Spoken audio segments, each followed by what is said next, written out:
Au début régnaient les ténèbres. Et soudain, le Big Bang a donné naissance à des éléments dont l'expansion est infinie. Le temps, l'espace et la matière. Chaque jour, de nouvelles découvertes éclairent les mystères stupéfiants et mortifères de cet endroit que nous appelons l'univers. Si vous pensez que Saturne est la seule planète annelée, vous serez surpris.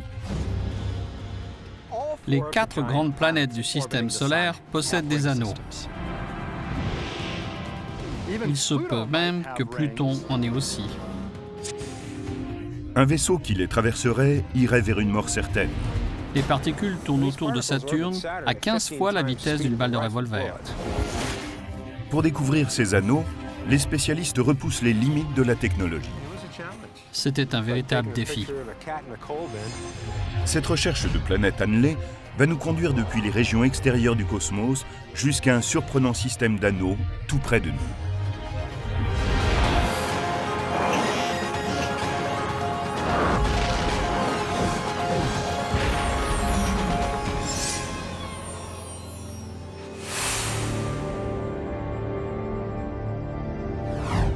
Voici la 6e planète à partir du Soleil. Vous ne la reconnaissez pas? C'est parce qu'il manque quelque chose. Sans ces célèbres anneaux, Saturne ne serait qu'une planète comme une autre.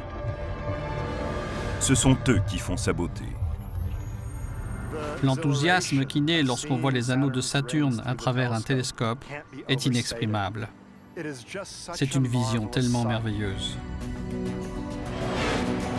Tout le monde est en admiration devant les anneaux de Saturne, depuis leur découverte par Galilée en 1610.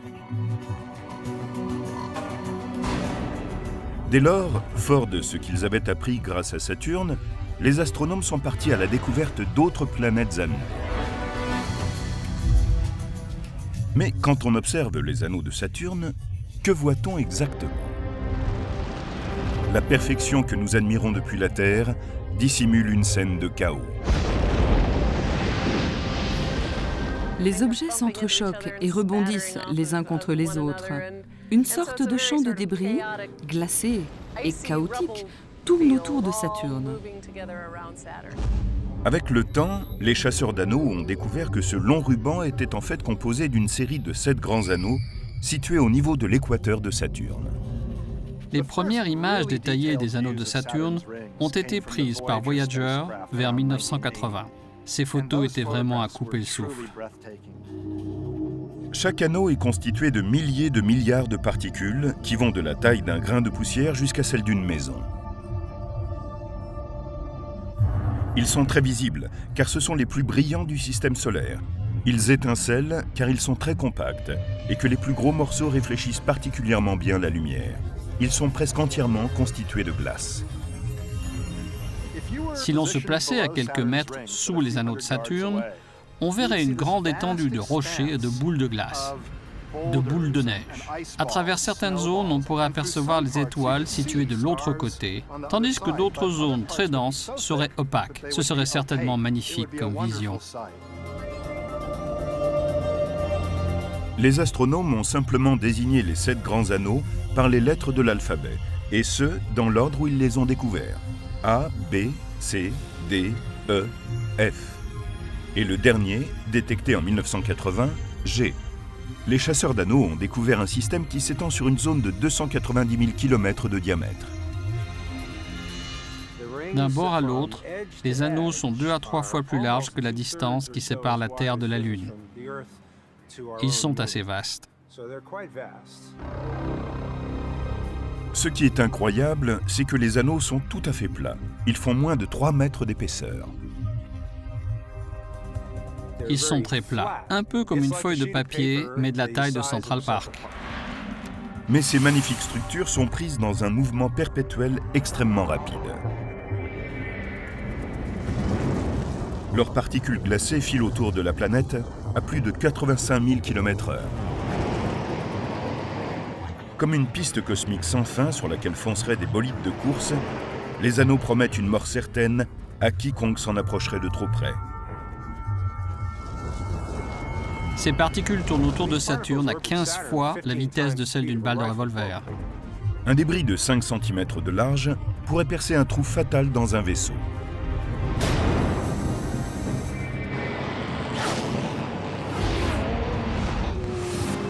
Les particules, telles des bolides, se déplacent à des vitesses inconcevables. Et chaque particule de l'anneau se déplace quasiment à la même vitesse que celle qui l'entoure. Mais comme malgré tout ils n'ont pas exactement la même vitesse ni la même direction, et qu'ils subissent parfois des transformations, ces morceaux de glace se frôlent et se percutent en permanence. Comme des véhicules lancés dans une compétition automobile. La plupart des chocs sont de faible impact et n'ont guère d'effet. Mais parfois, une collision peut projeter une particule à toute allure dans l'espace.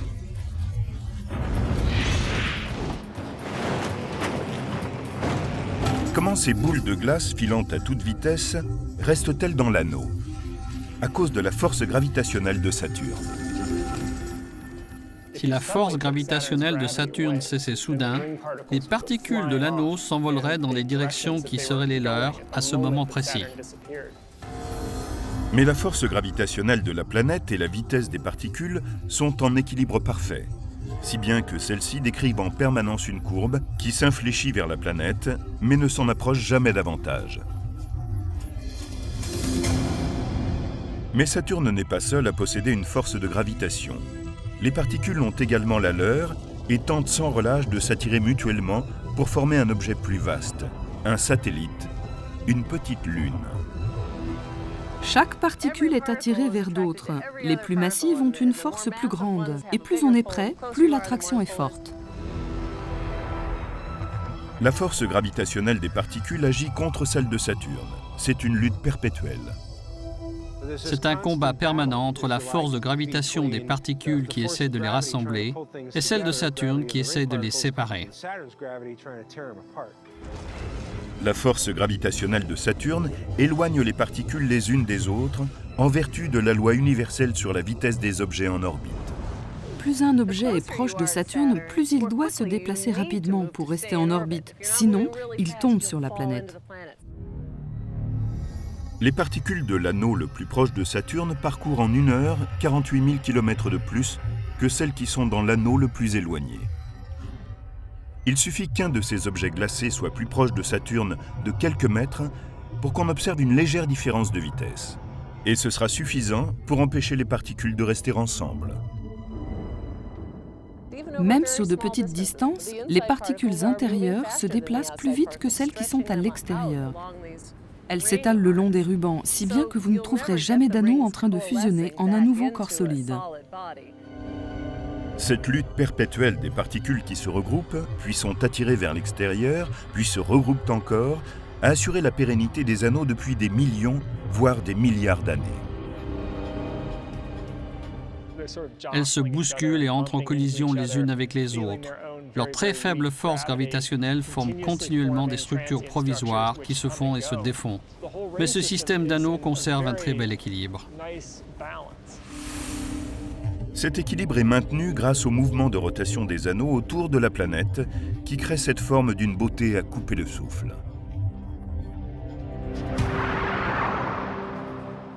Nous sommes venus dans une pizzeria pour voir comment le disque est la forme naturelle d'un objet en rotation.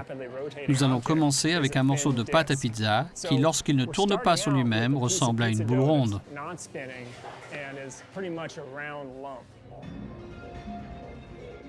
Quand on lance la pâte et qu'elle entre en rotation, elle s'aplatit naturellement pour former un disque très mince.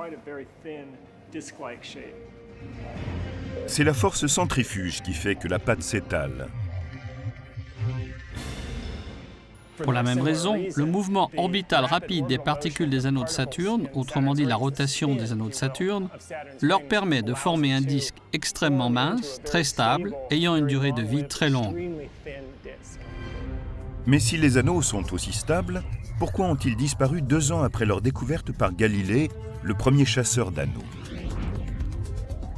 En 1610, il observe pour la première fois des anneaux qui, dans son télescope assez rudimentaire, lui apparaissent comme des cercles entourant la planète. Mais en 1612, lors d'une autre observation, les cercles ont disparu. Galilée n'en revient pas, mais la solution de cette énigme est bien connue des astronomes modernes. Galilée ne les a pas vus la seconde fois, parce qu'à ce moment précis, les anneaux de Saturne étaient à la limite de son champ de vision et donc il ne pouvait les apercevoir. Cette vision limite se produit 2 fois au cours des 30 ans que met Saturne pour tourner autour du Soleil. L'angle selon lequel on peut voir les anneaux change constamment, car la planète s'incline de 27 degrés sur son axe. Voici Saturne. Elle est inclinée de 27 degrés, si bien que lorsqu'elle me fait face, je peux voir ses anneaux d'en haut. La planète se déplace. Maintenant, elle est ici, et les anneaux apparaissent de profil, telle une fine ligne droite. Ensuite, quand elle se déplace de l'autre côté, on peut voir l'anneau par en dessous. Le mystère de Galilée fut rapidement résolu par les chasseurs d'anneaux qui lui succédèrent. Mais on débat encore aujourd'hui d'une question fondamentale à propos de Saturne. D'où viennent ces anneaux ? C'est la plus grande énigme dans ce domaine. Quelle est l'origine des anneaux de Saturne ? 2 théories s'affrontent. Selon la première, les anneaux se seraient formés juste après la naissance de Saturne, il y a 4,5 milliards d'années. C'est ce qui resterait du disque en rotation qui a donné naissance à la planète. La seconde théorie les fait remonter à 100 millions d'années. Ce sont presque des nouveau-nés. Si les dinosaures avaient eu des télescopes et avaient pu observer Saturne, peut-être n'auraient-ils vu aucun anneau, car ils sont sans doute plus récents. Nous avons la chance qu'ils soient là et de disposer de la technologie nécessaire pour les explorer. On pense que les anneaux de Saturne sont nés à la suite d'un événement cataclysmique. Mais s'agit-il d'une collision massive entre une lune et un astéroïde ? Ou une force invisible aurait-elle déchiqueté une lune en milliards de morceaux ?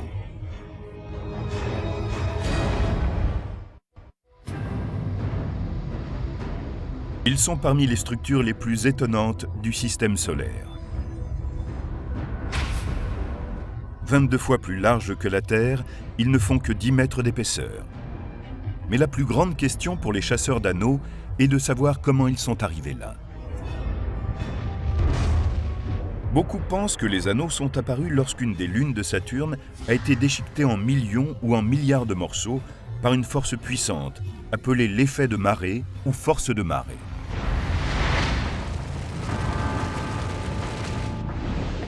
L'effet des marées est une conséquence du fait que la force de gravitation ne s'exerce pas de la même manière sur chaque côté de la planète.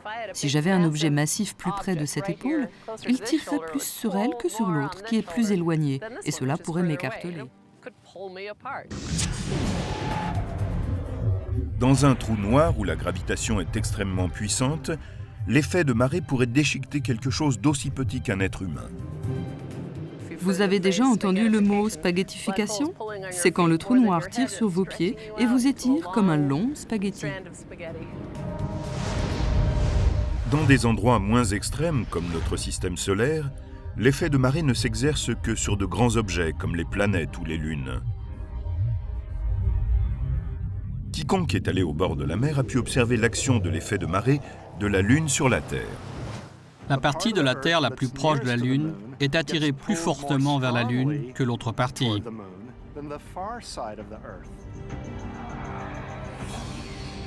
C'est ainsi que notre planète peut présenter un gonflement et qu'on voit au bord de la mer l'eau monter et descendre par période d'environ 12 heures.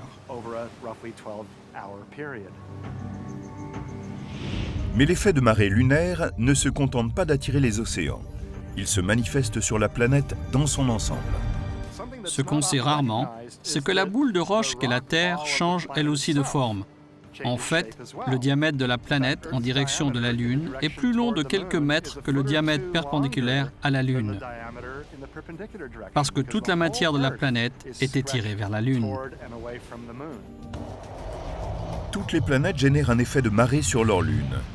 Comme elles sont plus grandes, elles ont une force de gravitation plus puissante et des effets de marée plus importants.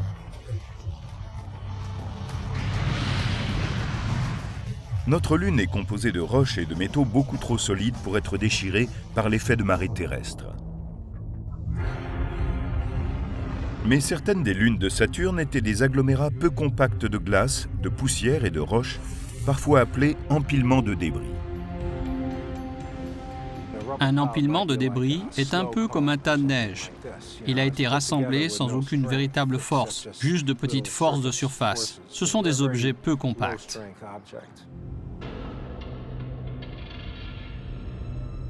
Certains spécialistes pensent qu'il y a 100 millions d'années, l'une de ces lunes se serait aventurée trop près de Saturne. Une lune de faible structure aurait été déchiquetée en milliers ou millions de morceaux de toute taille, projetés à différentes distances de la planète. De ce fait, ils auraient adopté des orbites différentes et peu à peu, le matériau se serait réparti en un système d'anneaux. De nouvelles recherches devront déterminer si les anneaux de Saturne ont été créés par la force de marée, la destruction d'une lune par un astéroïde, ou à partir de résidus de la planète en formation. Mais les astronomes ont observé récemment des particules qui rejoignaient un anneau sous leurs yeux. Ils ont découvert que l'existence de l'anneau E était liée aux éruptions permanentes qui affectent l'une des lunes de Saturne se trouvant dans cet anneau, Encelade. Au cours de ces éruptions, cette lune extraordinaire rejette de l'eau. L'eau se lève en geyser et gèle instantanément, un peu comme ce qui se produit dans les machines à neige des stations de ski. Ces jets de particules gelées, lancés à des centaines de kilomètres du satellite, sont entrés en orbite autour de Saturne et ont formé l'anneau E.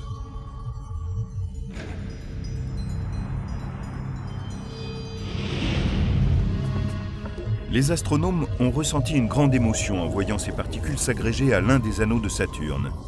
Mais ils ont eu une autre surprise cachée dans les particules microscopiques de l'anneau E.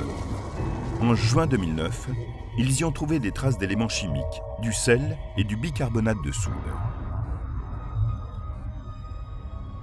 Ce qui est si passionnant dans le fait de trouver du sel et du bicarbonate dans l'anneau E, c'est que cela suppose qu'il y a un océan liquide à l'intérieur d'Encelade. Et tout comme les formes de vie terrestres sont apparues dans les océans, on pense que des formes de vie ont pu naître à l'intérieur d'Encelade. C'est une idée vraiment excitante, mais pour l'instant, nous n'en avons pas la confirmation, parce qu'on ne voit pas de sodium dans le geyser. Il faut faire d'autres observations. Nous ne sommes pas encore certains. Nous devons poursuivre les explorations.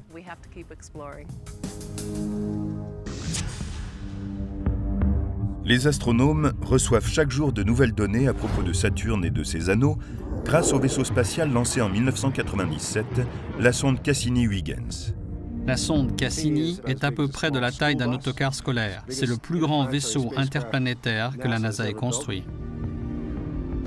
Après un périple de 7 jours, Cassini est devenu le premier vaisseau spatial en orbite autour de Saturne.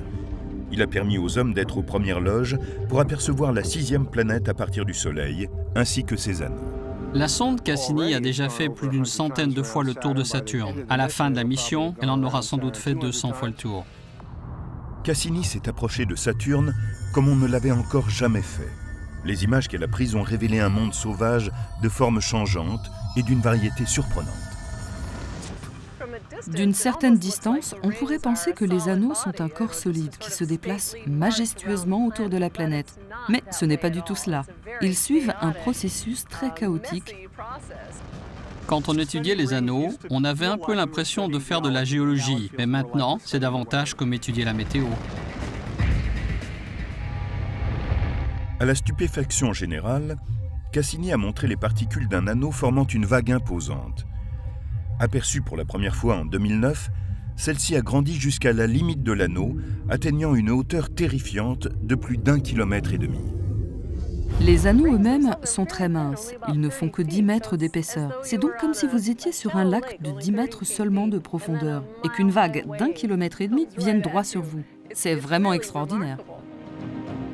Cette déferlante planétaire est provoquée par les effets gravitationnels d'une lune de 9 km de large seulement, Daphnis. Elle est tellement proche de l'un des anneaux de Saturne que sa force de gravitation est assez puissante pour donner naissance à ces gigantesques vagues. Cela montre à quel point l'interaction entre les lunes et les anneaux est puissante et remarquable. Ces vagues ne sont qu'une des manières dont les lunes impriment leur marque sur les anneaux. Elles transforment aussi la forme des anneaux, si bien qu'on a des espaces, des bordures et des divisions très claires entre eux. Les satellites qui délimitent ces bordures et ces divisions sont appelés des satellites bergers. L'anneau F de Saturne est encadré par 2 lunes de ce type qui rassemblent les particules en anneaux. Ces satellites, Prométhée et Pandore, sont comme les cow-boys de Saturne. Ils ont la même fonction que les vachers dans les ranchs. C'est bon, on y va.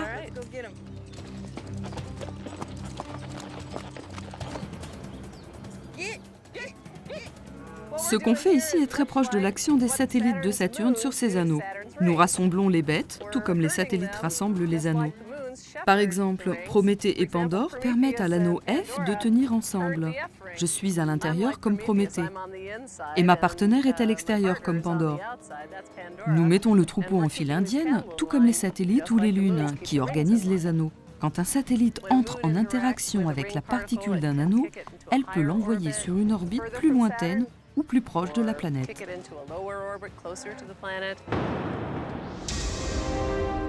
Pandore étant plus éloignée de Saturne, elle tourne plus lentement que les particules de l'anneau. Si l'une d'entre elles s'égare, la force gravitationnelle de Pandore l'attire, la ralentit et la fait retomber dans l'anneau. À l'intérieur, Prométhée tourne en orbite à une vitesse plus élevée que l'anneau de particules. Sa force de gravitation les tire vers l'avant et accroît leur énergie tout en les éloignant de Saturne. Finalement, les 2 satellites emprisonnent les particules entre elles et créent ainsi un anneau à la forme bien nette. Les satellites jouent un rôle fondamental dans la configuration des anneaux et dans leur formation.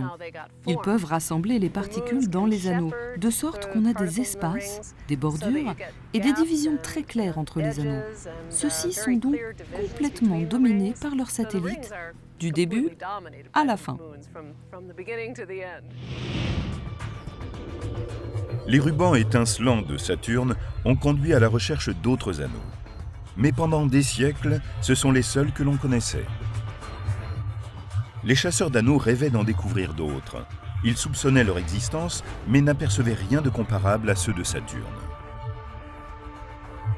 À la fin du XXe siècle, une petite équipe d'astronomes dirigea son télescope sur Uranus pour mieux connaître l'atmosphère qui l'entoure.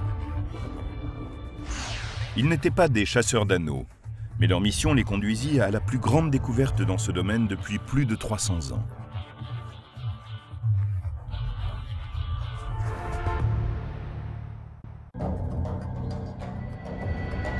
Depuis que Galilée, des siècles plus tôt, avait découvert les magnifiques anneaux de Saturne, les savants en avaient cherché d'autres.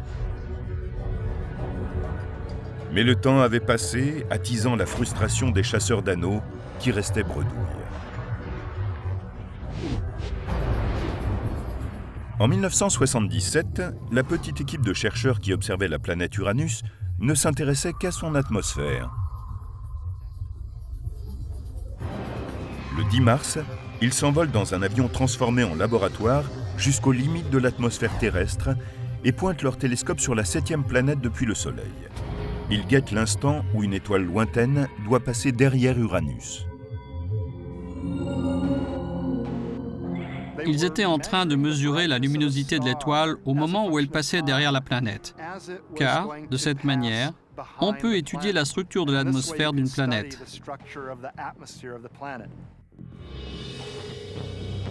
Mais tandis que l'étoile se rapproche d'Uranus, il se produit quelque chose d'étrange. Avant qu'elle n'arrive derrière Uranus, la lumière a clignoté plusieurs fois. Les spécialistes stupéfaits attendent de voir ce qui va se passer quand l'étoile réapparaîtra de l'autre côté. Après avoir émergé de derrière Uranus, elle a encore clignoté plusieurs fois.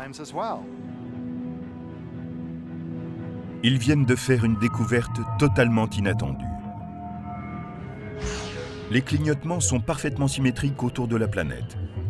Cela signifie qu'ils ont découvert une seconde planète annelée.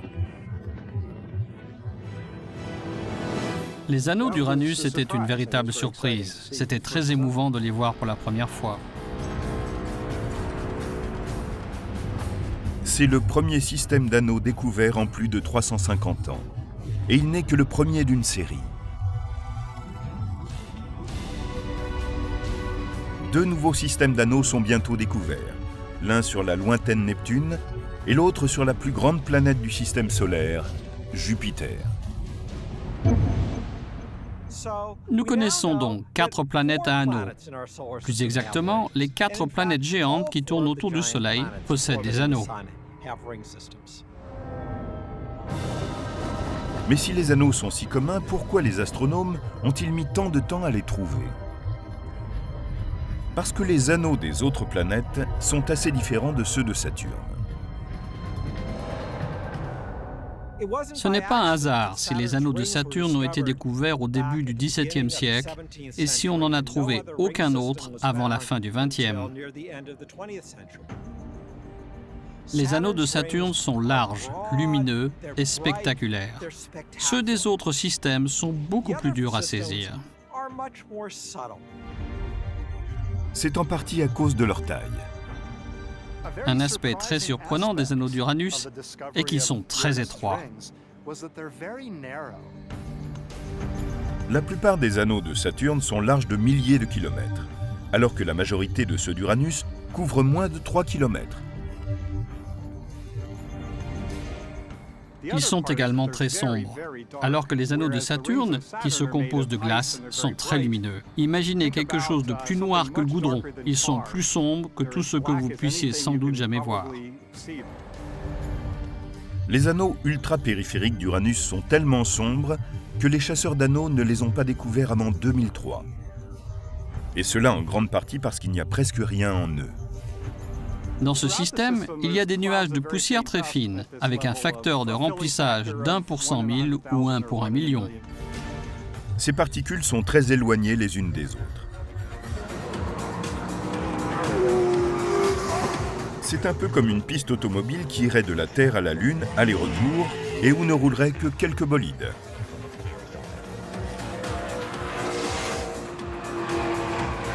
C'est une différence radicale avec les anneaux de Saturne, où les particules sont souvent très proches les unes des autres, pare-choc contre pare-choc virtuel.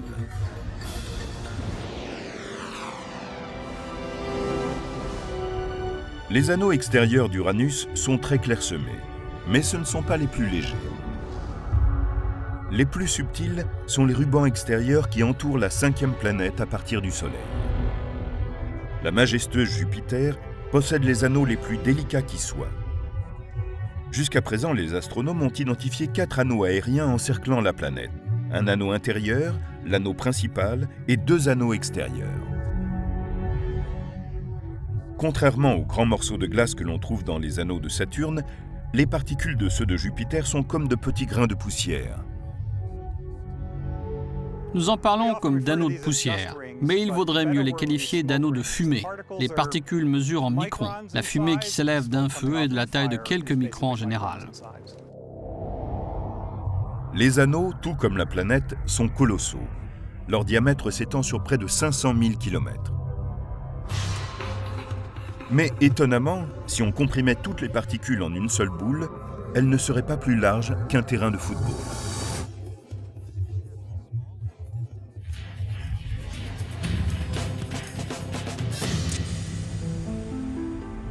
Il y a très peu de matière dans les 2 rubans extérieurs.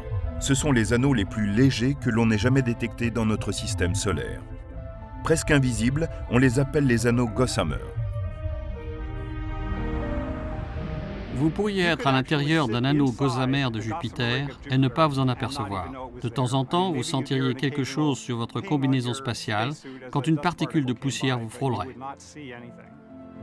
Les rubans de Jupiter sont si imperceptibles que c'est en cherchant des anneaux autour de Neptune que les spécialistes ont trouvé des preuves à l'appui de ce qui représentait pour eux la plus grande énigme. Dans les années 1980, on a soupçonné Neptune de posséder aussi des anneaux. lorsque le matériau de cette région a bloqué la lumière d'une étoile qui allait passer derrière la planète. Grâce à la technique qui avait permis de détecter les anneaux d'Uranus, les astronomes tentent une cinquantaine de fois de trouver les anneaux de Neptune sans obtenir de résultats concluants.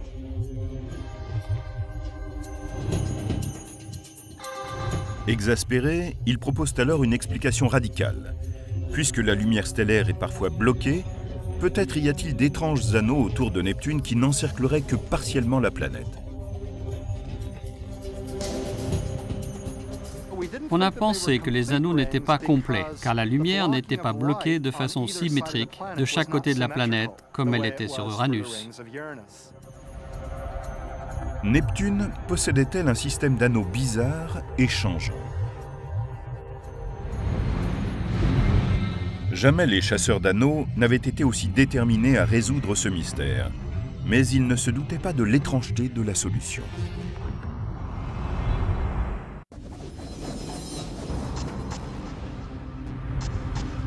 Depuis plus de 350 ans, les seuls anneaux que l'on connaissait étaient les rubans éblouissants de Saturne.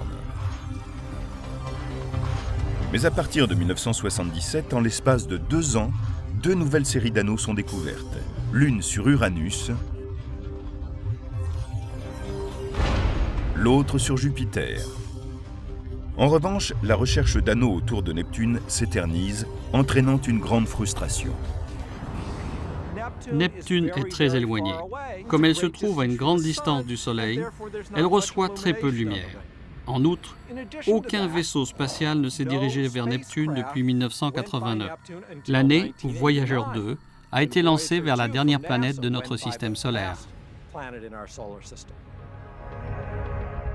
Voyager 2 était la meilleure arme des chasseurs d'anneaux. Le 25 août 1989, le vaisseau arrive plus près de Neptune qu'aucun autre appareil auparavant. Et la sonde prend de magnifiques images de la 8e planète à partir du Soleil. C'est un incroyable exploit technologique. C'était un véritable défi, comme prendre une photo d'un chat dans un seau de charbon à la lumière de la Lune. Allait-elle nous révéler que Neptune n'avait aucun anneau? Ou en possédait une Pléiade? Ou était entourée de ces mystérieux anneaux inachevés dont avaient parlé certains astronomes? Plus d'une décennie avant la mission Voyager, les spécialistes avaient tenté de détecter des anneaux en prenant appui sur la lumière d'étoiles qui passait derrière Neptune. Certaines observations avaient permis de noter des interférences dans la lumière stellaire, mais elles ne se produisaient jamais à la même distance des 2 côtés de la planète, comme dans le cas d'anneaux complets. Neptune était exaspérante. On savait qu'il y avait là de la matière, mais on ignorait quelle était sa configuration. Quand les images de Voyager arrivent, les chasseurs d'anneaux sont enthousiastes. Non seulement ils voient des anneaux entiers, mais aussi une chose qu'ils n'avaient jamais observée dans les anneaux, des arcs. L'image la plus importante montrait une série d'arcs qui ne couvraient qu'un dixième de la périphérie de la planète. Le reste de l'anneau était très vaporeux.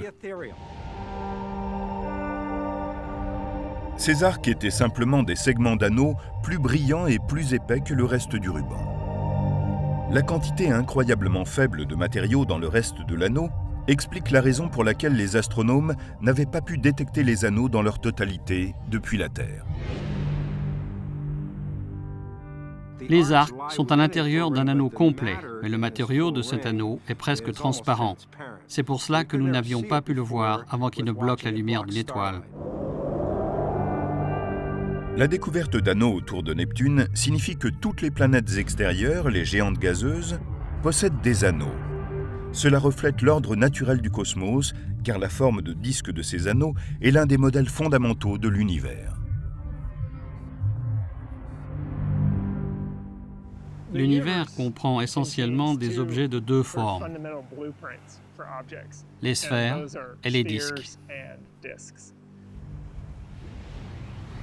Si la rotation est un aspect important d'une structure, elle va tendre à prendre la forme d'un disque. C'est ainsi que nous en voyons de toutes les tailles dans l'univers.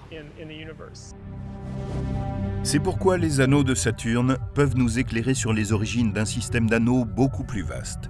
celui qui entoure le Soleil. Les anneaux de Saturne sont un modèle qui nous permet de comprendre le processus qui mène à la formation d'une planète. Si nous remontions dans le temps et que nous visitions notre système solaire il y a 4,5 millions d'années, nous verrions le tout jeune Soleil placé au centre.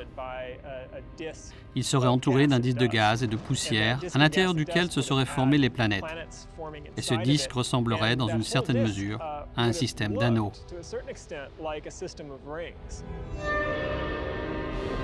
Les premières planètes ont commencé à se former dans le disque de débris. Quand elles se sont agrandies, leur force gravitationnelle a laissé de l'espace dans leur orbite. Les débris qui étaient à l'intérieur de leur champ gravitationnel ont été agglomérés ou expulsés dans l'espace.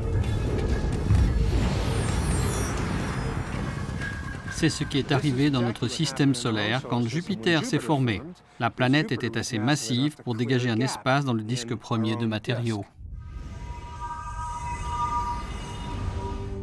Peu à peu, les autres planètes de notre système solaire se sont formées et ont tracé leurs orbites, ne laissant que 2 régions aux débris restants, la ceinture d'astéroïdes et la ceinture de Kuiper. À elles deux, elles contiennent le matériau nécessaire pour créer une série d'anneaux autour du Soleil. Les anneaux nous aident à comprendre la formation de la Terre, mais les spécialistes ont longtemps attendu avant de poursuivre un nouvel objectif, les planètes annelées d'autres systèmes solaires. Nous connaissons beaucoup de planètes dont la masse et la composition sont semblables à celles de Saturne. Il y a fort à parier que certaines, sinon toutes, possèdent un système d'anneaux spectaculaire. Les chasseurs d'anneaux pensent découvrir très bientôt la première planète annelée d'un autre système solaire grâce à l'un des télescopes les plus puissants au monde, le télescope spatial Kepler. Celui-ci est capable de suivre environ 100 000 étoiles en même temps. Il a été conçu pour mesurer les plus infimes variations de la lumière stellaire. Il peut donc détecter les planètes lointaines qui passent devant une étoile. Quand cela se produit, la planète bloque un peu de la lumière stellaire et Kepler peut le détecter. Si une planète annelée passe devant une étoile, les anneaux bloquent aussi la lumière stellaire, ce qui peut être mesuré par le télescope Kepler.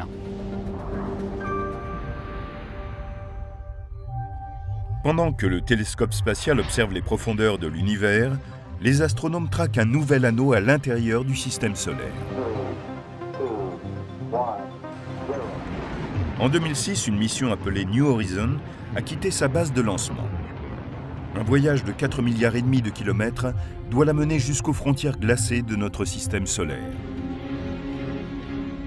Si elle y parvient, elle deviendra le premier vaisseau spatial à passer devant Pluton. Les astronomes pensent que la planète naine pourrait être le premier objet rocheux dont on découvre les anneaux. Mais il y a dans notre système solaire une autre planète rocheuse dont l'anneau court vers une collision qui pourrait créer le chaos sur Terre.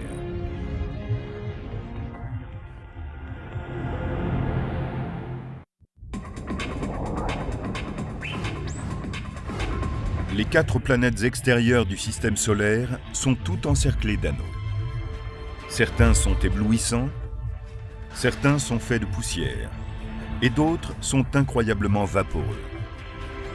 Mais les chercheurs s'intéressent maintenant à un autre anneau, le plus lointain de tous.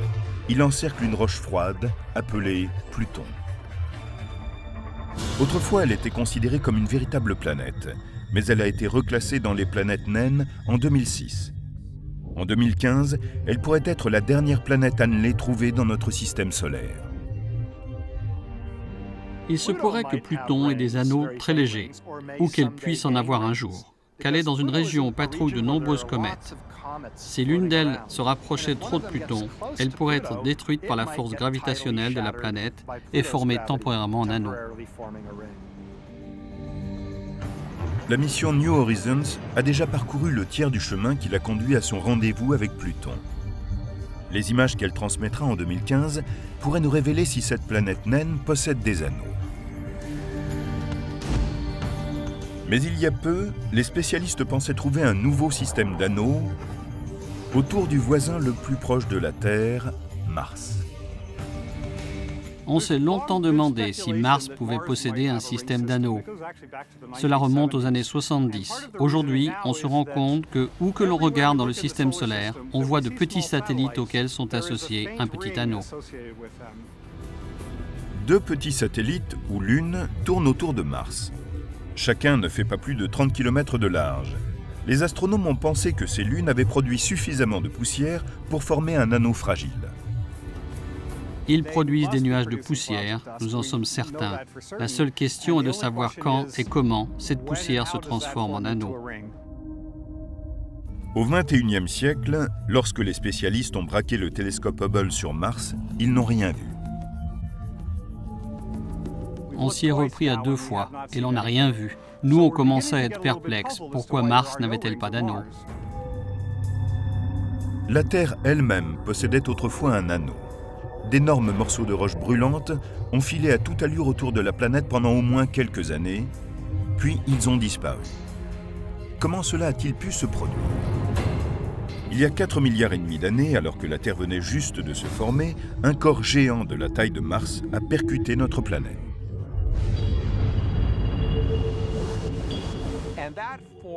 C'est ainsi que s'est formé un anneau provisoire, encore plus spectaculaire que celui de Saturne aujourd'hui. Ce n'était pas simplement un gros anneau épais et très massif, il brillait en plus d'un rouge feu.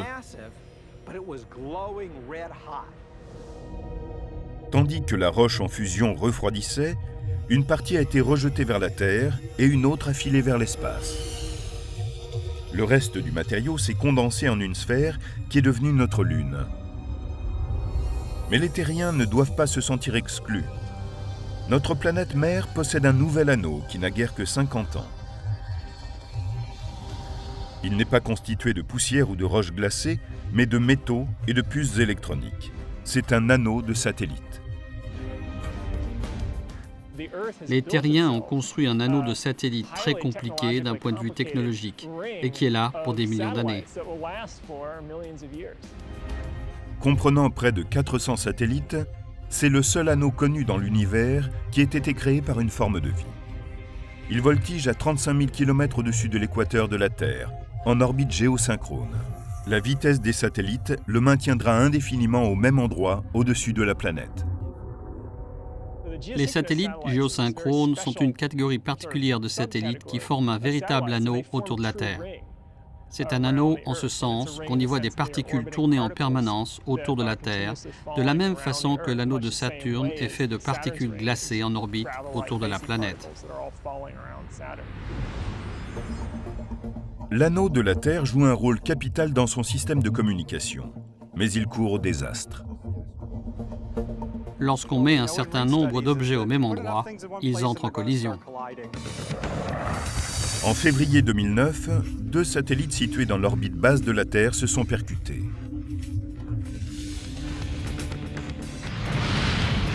Cela a suscité une grande émotion au sein des gouvernements et de la communauté scientifique internationale. 2 grands satellites sont entrés en collision. Ils ont volé en éclats, ce qui fait que nous avons maintenant environ 10 000 objets en orbite autour de la Terre. Chacun d'entre eux est comme une balle de revolver qui se déplace à environ 15 km par seconde et a la capacité de démolir un autre satellite au cours d'un choc éventuel. Tout nouveau satellite arrivant en orbite géosynchrone est comme un bolide qui entrerait en piste pendant la course. Tout nouvel arrivant augmente les risques de collision. Si 2 d'entre eux se percutaient, les débris détruiraient entièrement l'anneau, plongeant le système de communication terrestre dans le chaos.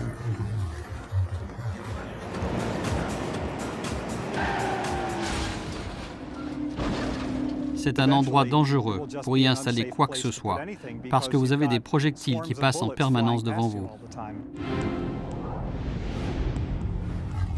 Les spécialistes poursuivent leur quête d'anneaux, qu'ils soient artificiels ou naturels, car c'est l'une des formes fondamentales de l'univers. S'ils ne tournaient pas dans les galaxies, le système solaire, les planètes, la vie telle que nous la connaissons n'existerait pas. Les anneaux sont le début de ce qui est possible. Si nous nous lançons à des milliards de kilomètres pour découvrir ce qui s'y cache, c'est parce que nous apprenons ainsi comment s'est formé notre monde, comment nous avons été créés et à quoi ressemble notre système solaire. En apprenant davantage sur les mystères d'autres mondes, nous approfondissons notre connaissance de la Terre.